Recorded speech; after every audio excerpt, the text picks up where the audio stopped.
同学们，大家好，欢迎你来学中文的语法。这是向老师。Hello everyone, welcome to our Grammar in Context series developed by me, Dr. Shuhua Shan, funded by Center for Advanced Language Proficiency Education and Research, CALPER, at Penn State University. So we have spent the time studying the discourse particles 也、还、都、有、在. These are highly important, very frequent, highly useful grammatical words. They will help you to build extensive discourse, to make things connected, and to express your attitudes and to strategically interact with other people. So it's highly efficient ways of building your advanced proficiency. This is our unit 2. This is a practice unit. That is, I assume you have covered unit 1. You have understood a lot of the patterns, meanings, and functions we talked about. And here we're going to do lots of practice using authentic contextualized examples. So altogether there will be 4 parts. Part 1 will be sentence level practice. I'll give you exercises to test your skills. And then we'll move on to comparative examples of several particles, several of these particles in similar context, and ask you to think about how they are different.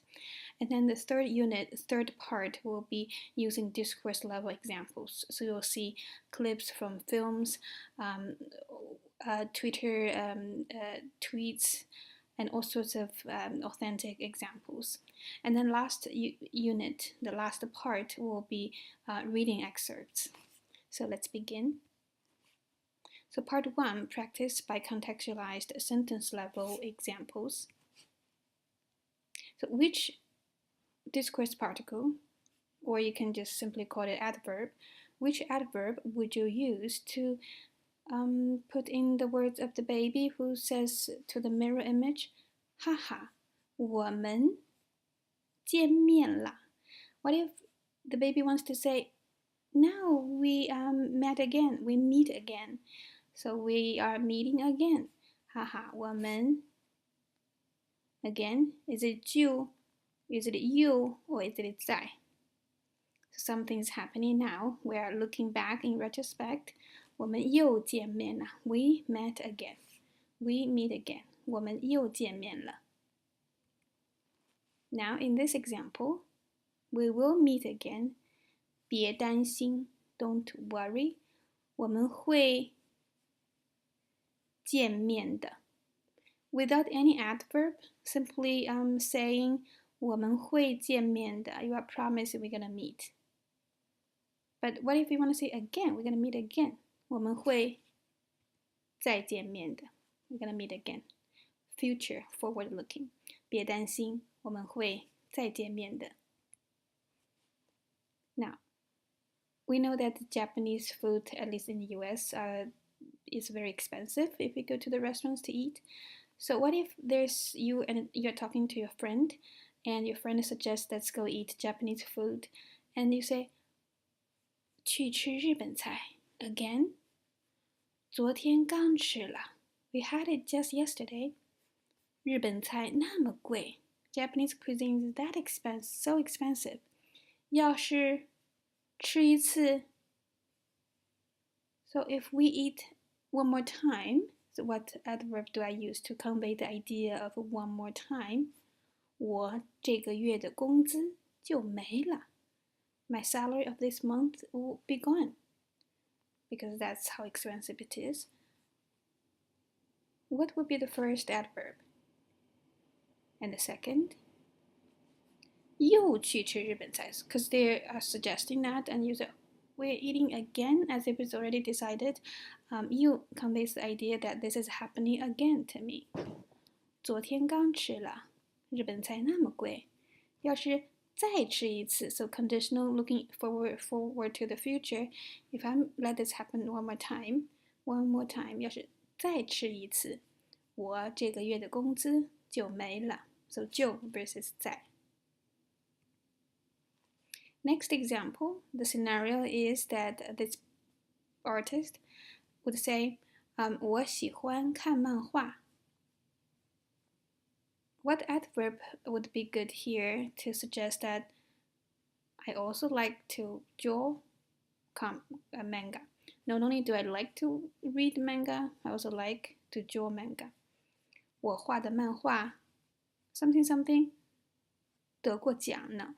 So what if the speaker wants to say, maybe you don't know that or maybe you don't expect that, but I actually have won awards for my manga.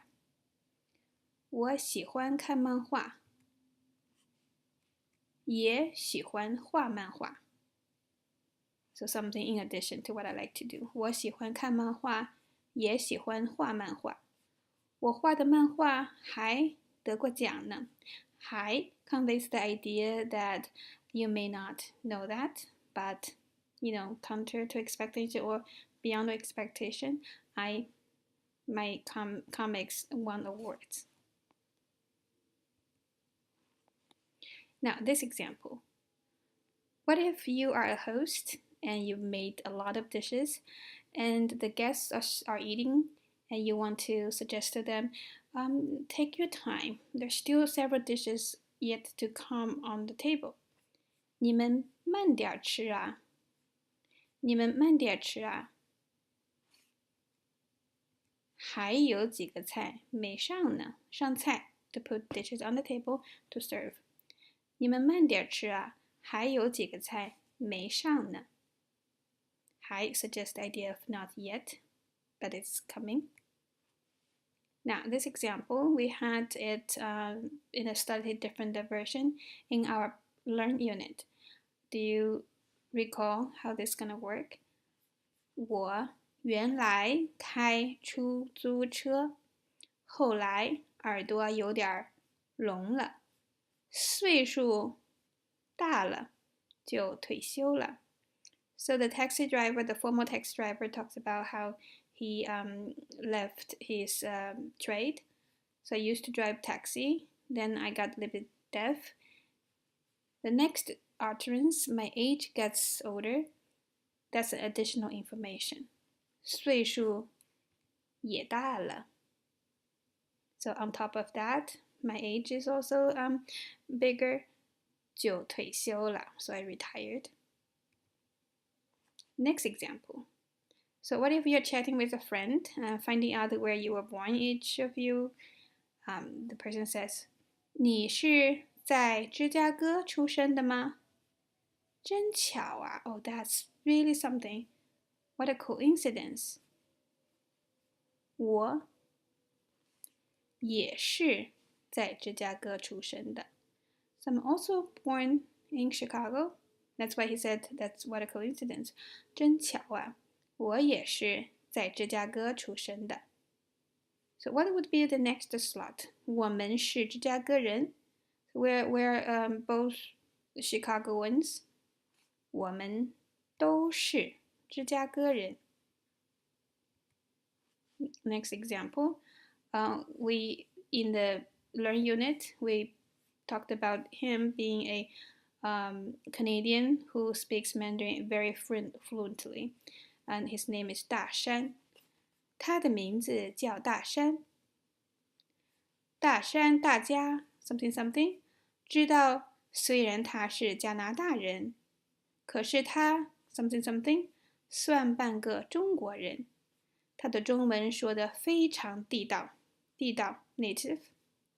他 something something 风趣 funny. This is a formal register vocabulary. 风趣 something something 平易近人. This is also formal vocabulary. It's a 4-character idiom. It means very plainly, very easy to approach. 平易近人. 在中国有很多粉丝. 粉丝 a colloquial term for fans. You see how the sounds are similar. 粉丝 noodle fans. So it's a transliteration based on the sound. 在中国有很多粉丝. So he has lots of noodles, meaning he has lots of fans. So if I'm conveying the idea that we all know he's a Canadian, but he's actually half Chinese. Can be considered as half Chinese. His Chinese is very native. He's both funny and very easy to approach. Lots of fans in China.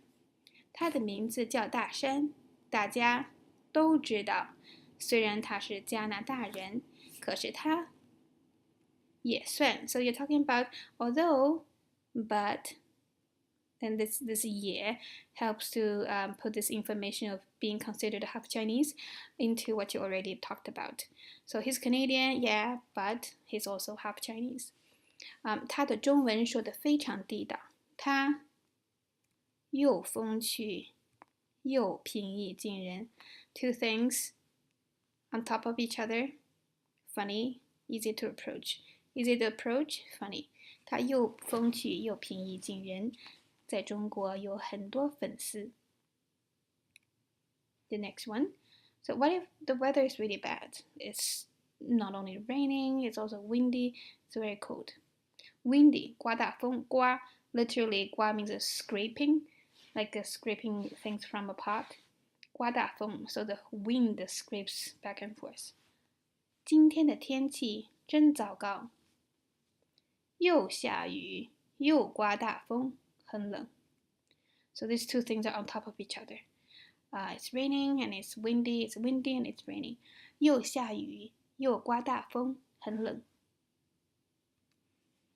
Next example.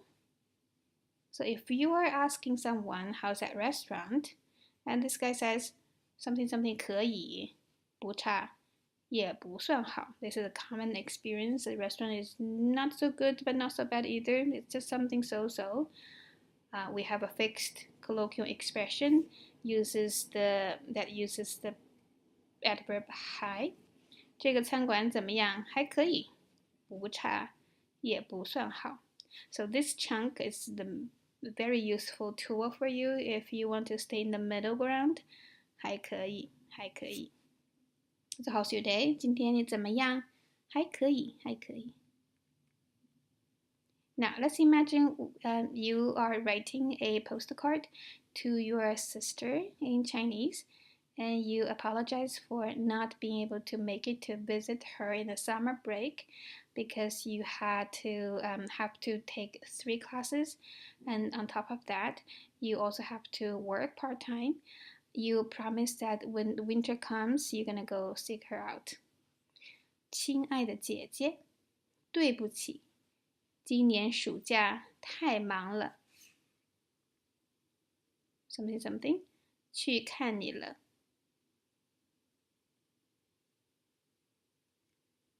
不能去看你了今年暑假太忙了不能去看你了These are modal verbs we learned in another session.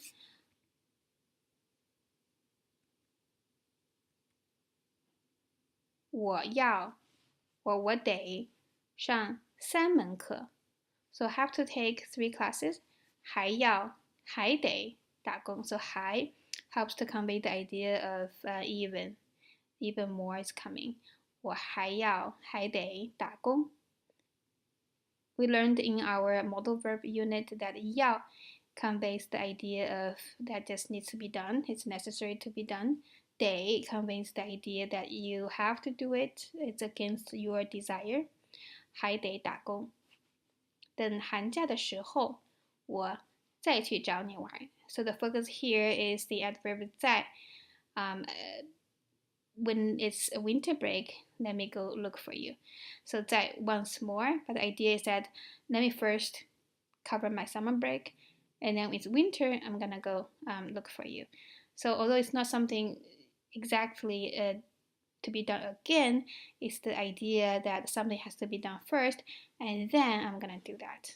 So I'm going to find you, look for you, go see you after this summer break. So next, let's see 4 examples with most of the words provided and see if you can read each utterance, each example, whether you can get the gist of it and fill in the blank with one of the discourse adverbs we're looking at. So the first one, 今天的这个讲座一点儿 something something 没意思，我差点睡着了。讲座 lecture talk. So today's talk is not fun at all. I almost fell asleep. 今天的这个讲座一点儿都没意思。So when you see 一点儿 likely you're gonna see do right after it because it tends to be a fixed expression. Not at all. 一点儿都没意思。我差点睡着了。Number 2. 今天这个音乐会太棒了。Today's concert is so great. 所有的人 something something 玩得高興極了。Again, like the first example, when you see words like 所有的人do something, so you have to have 都 to complete this pattern. 所有的人都玩得高興極了。The next one is a pretend dialogue. So if someone, you want to get in touch with someone and they say, oh, I'm too busy this time, how about I contact you after a while? And then you say, okay, that's fine, just take care of yourself. So we learned a fixed expression that's strategically polite to say, okay, I'll concede to your suggestion. I think that's fine too, although that's not my first idea. So it goes like this. 最近太忙了, so lately so busy. 过段时间过 after passing 段 magic word for time, a period of time. 过段时间我再跟你联系 forward looking, I'll contact you after a while. 过段时间我再跟你联系 and then you say okay, that's fine. 那也行 so it's not my first idea, but that's fine too. 那也行照顾好你自己照顾 take care 好 result, so take good care of yourself. 照顾好你自己 Number 4. So imagine you were asking your friend that who always goes to work on Sunday. 今天 something something 不是星期天，你怎么 something something 上班？So we learned a function of one of the particles where you can provide a piece of countering evidence to suggest that to support your argument or to question something. 今天又不是星期天。If you plainly say 今天不是星期天, well, that just means that it's not Sunday. But if you say 今天又不是星期天, so today is not a Sunday, think about it. You have not seen this point. Think about it. 今天又不是星期天，你怎么上班？ So what if I want to say, how come you're still going to work? 你怎么还要上班？ So how come you're still going to work? So this guy goes to work on Sunday. How about a part-time job on Sunday in a busy restaurant? 今天又不是星期天，你怎么还要上班？ So today is not Sunday. How come you're still going to work? 好，我们现在停一下. So let's stop for now. Let's take some rest. And when we come back, we'll do practice by considering pairs of examples where discourse particles contrast. So you'll consciously think about the differences.